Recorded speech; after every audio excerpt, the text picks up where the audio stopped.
Regiane espera, sinceramente que sim, que vocês estejam muito bem em casa, se cuidando e estudando também, meus amores. Vamos para mais uma aula de correção e toda aula de correção a Pro começa com uma mensagem. E a de hoje, ela diz o seguinte: a gente voa cada vez mais alto quando alguns medos vão saindo da gente.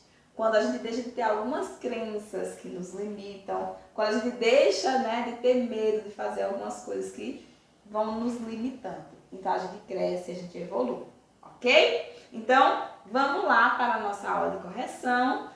Nós vamos corrigir aqui os capítulos 1 e 2, tá bom? Nessa aulinha. A aula de correção é sempre mais extensa. Então vão corrigindo aí no tempo de vocês, o importante é fazer a correção.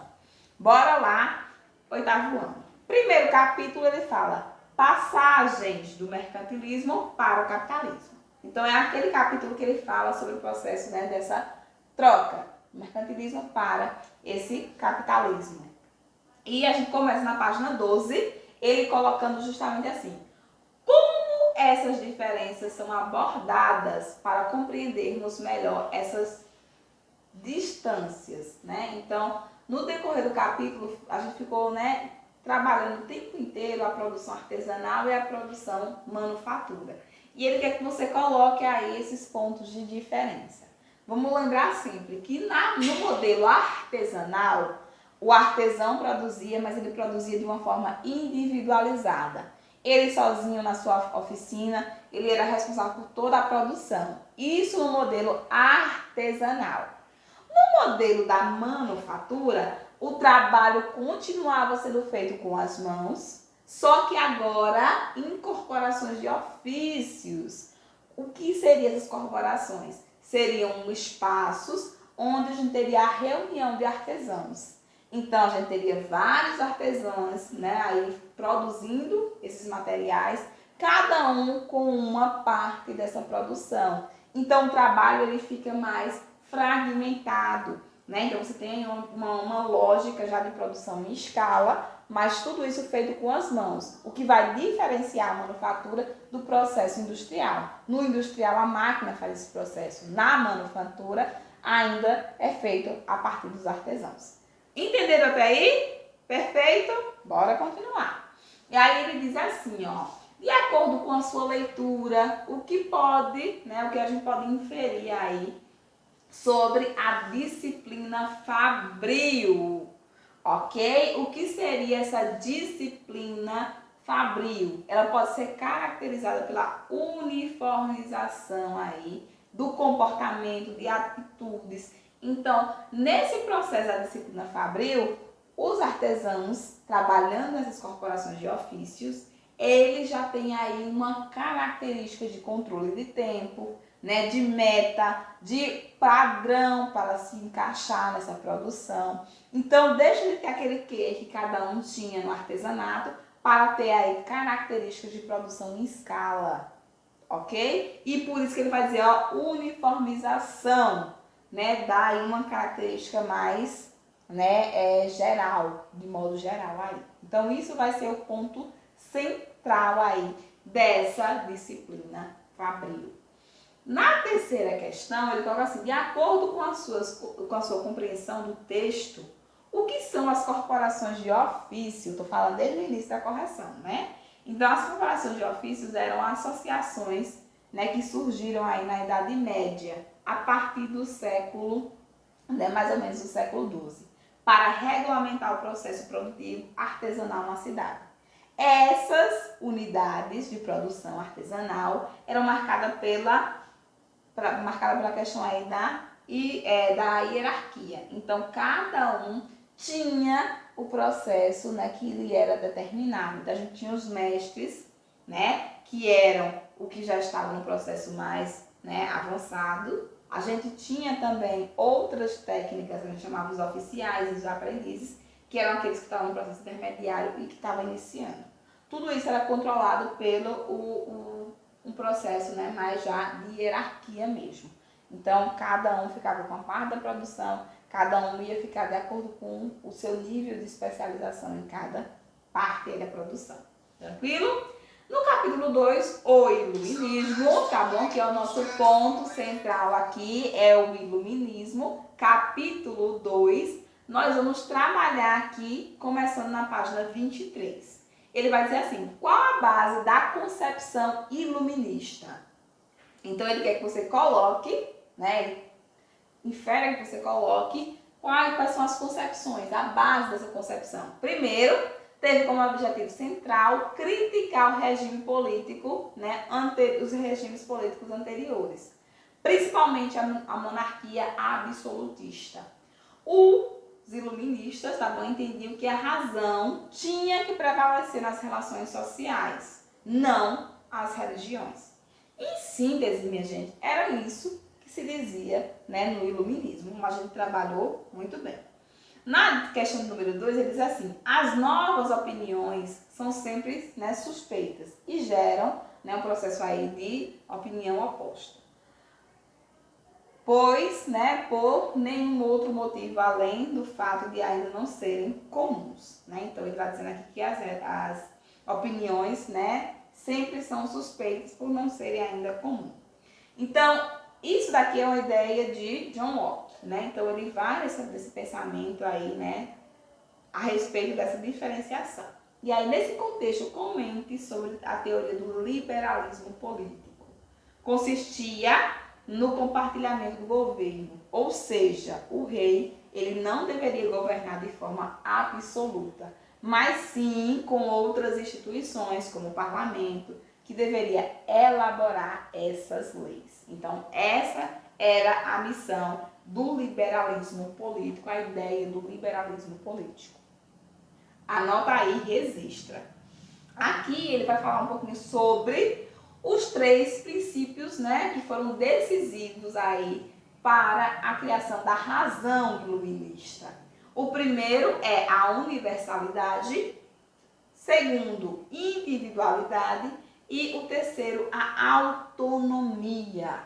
A universalidade, princípio que prega a igualdade e a acessibilidade de todos. Todos deveriam, né, ter direitos aí iguais e ter direito também a acesso de forma igual.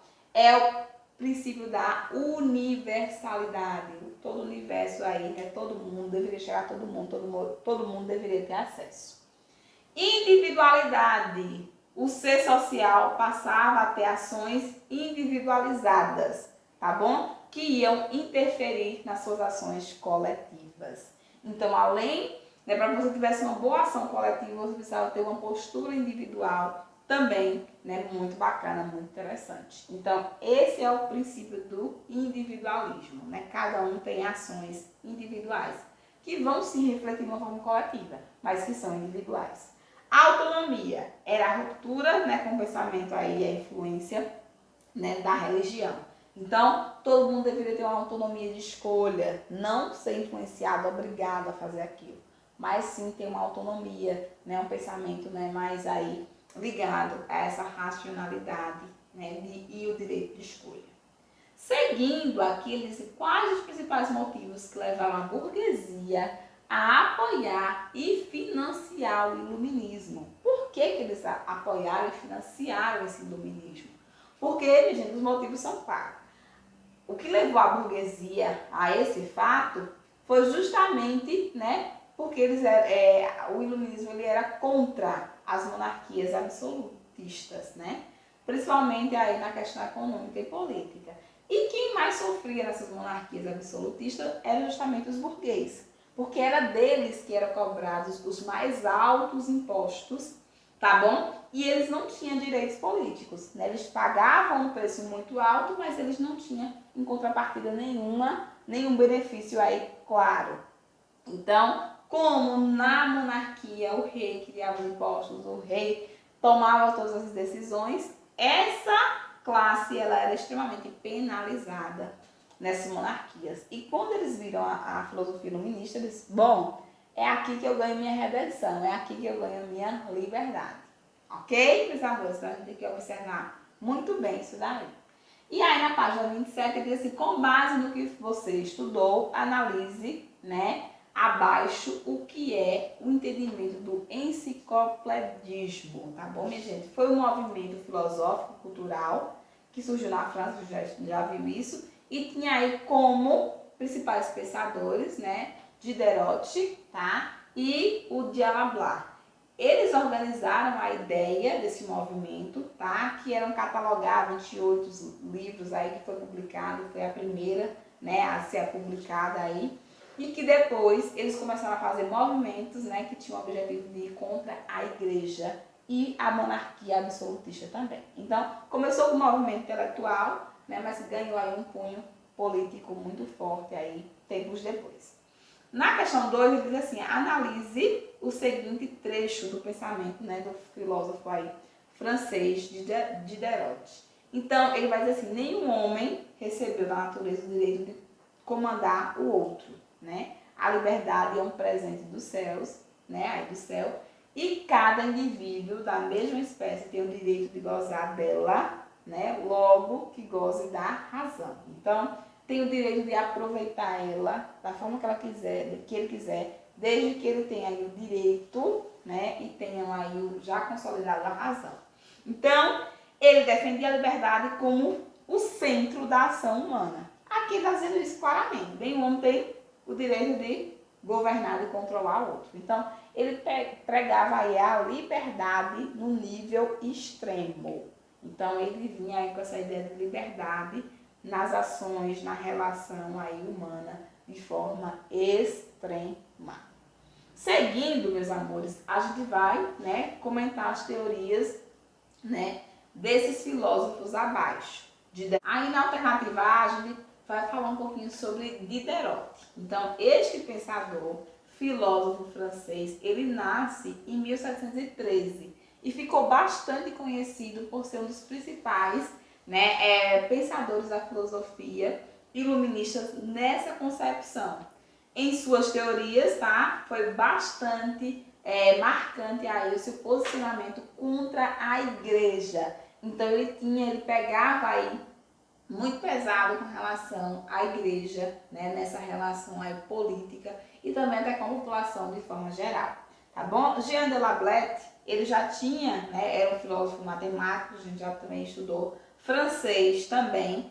Ele nasceu um pouquinho depois, tá, em 1717, e ele ficou conhecido justamente por trabalhar no sentido matemático, né, trabalhando com uma questão muito voltada da mecânica. Então ele tinha essa visão, né, mais para a área física, né, também de cálculos, mas que também acabou se envolvendo na questão política a partir dessa filosofia iluminista. Tranquilo, minha gente? Até aí a gente segue aqui voltando, falando de Voltaire. Voltaire, ele trabalha suas concepções a partir das cartas inglesas, tá bom? E aí a gente precisava entender, né, o que ele colocava, qual era a crítica que ele fazia a partir dessas cartas, né, nessa obra aí. Voltaire se aproximava das ideias de que o homem, para atingir sua liberdade individual, teria de se afastar da Igreja Católica. E também era outro filósofo que fazia esse ataque, né, à forma como a Igreja conduzia seu processo religioso, mas também atrelado à política, tá bom? Que em sua opinião estava, né, atuando aí na tentativa de acabar diminuindo as ações individuais aí humanas, tá bom? Em outras palavras, afirmava que a religião corrompia as ações do homem, além de atrapalhar no processo de evolução, tanto econômica quanto tecnológica e até mesmo social, tá bom? Então, Voltaire era muito ferrenho nessa concepção de que a igreja provocava um certo atraso. Já na questão número 5, a gente percebe que ele está falando um pouquinho da teoria, né, do contrato social de Rousseau. Essa teoria do contrato social, ela vem colocar o homem, né, natural, né, de ordem natural, que ele não tinha aí, né, no processo da propriedade privada, a partir do momento que ele tem a propriedade privada, que o homem assina esse contrato aí social, porque ele começa a ter que ceder direitos que eram dele para que uma pessoa utilize para governar. Então, na teoria do contrato social, ele diz que a partir da propriedade privada é que o homem perde, né, o seu direito de atuar de uma forma individual e ele vai ter que ceder direitos para que uma outra pessoa governe e tome atitudes por ele. Então, ele vai colocar justamente que o poder do Estado estaria limitado diante da vontade ali da maioria, né? Mas, mesmo assim, a propriedade privada era o grande centro, né, desse processo aí. Porque se não existisse, a gente não teria que estar assinando esse contrato social. Ok? E aí, na página 32, ele fala assim, ó. A gente teria que fazer uma observação do processo de síntese que é feito na página aí 29.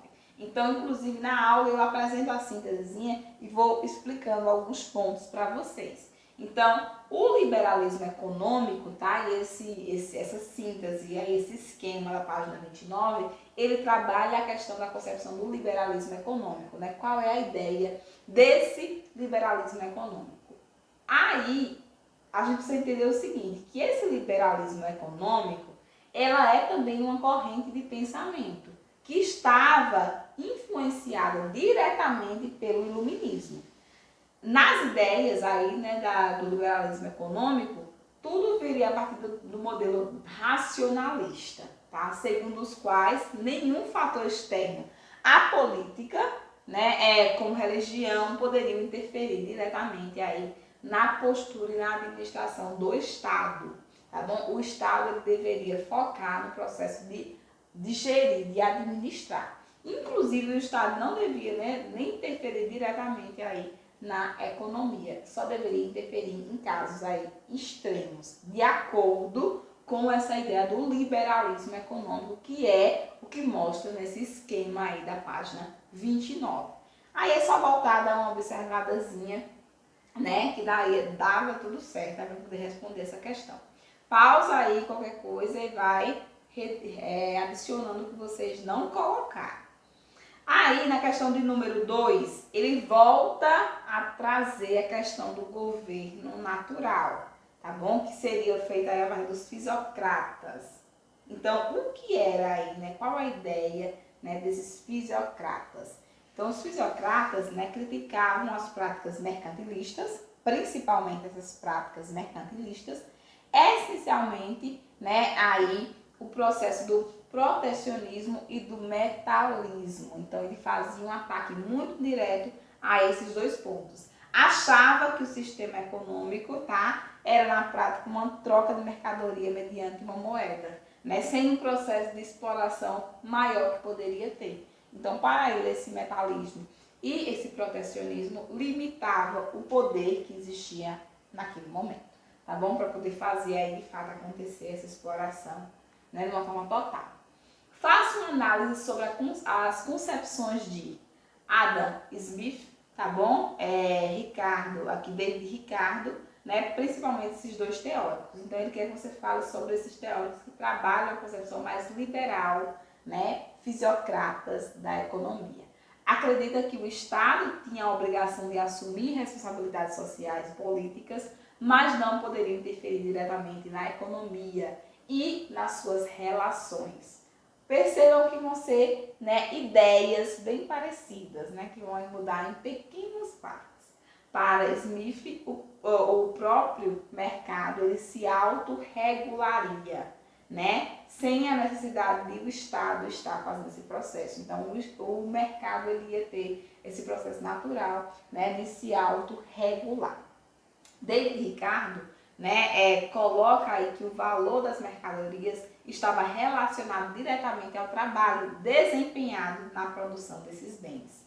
Então, o valor dela depende, né, do tempo que foi empregado, da mão de obra que foi empregada. Então, tudo ia depender muito intensamente dessas questões. Na quarta, ele coloca assim, ó, o que é o despotismo esclarecido? Né? Foi um regime político baseado na centralização, né, de poder na figura dos reis, mas com ideias iluministas, ou seja, na prática o governo continuava aí, né, centralizado, mas ele tinha aí uma ideia de ser mais laico, aceitar a diversidade. Então, seriam aí, minha gente, reis que acabam, né, pegando elementos do iluminismo que era interessante e aplicando, né, na sua vivência enquanto instituição aí, enquanto figura máxima. Tranquilo, meus amores? E aí a gente finaliza esse processo de correção, tá bom? Aproveitem, vão pausando sempre que necessário, mas façam a correção porque é essencial. Ó, fiquem com Deus e até o nosso próximo encontro.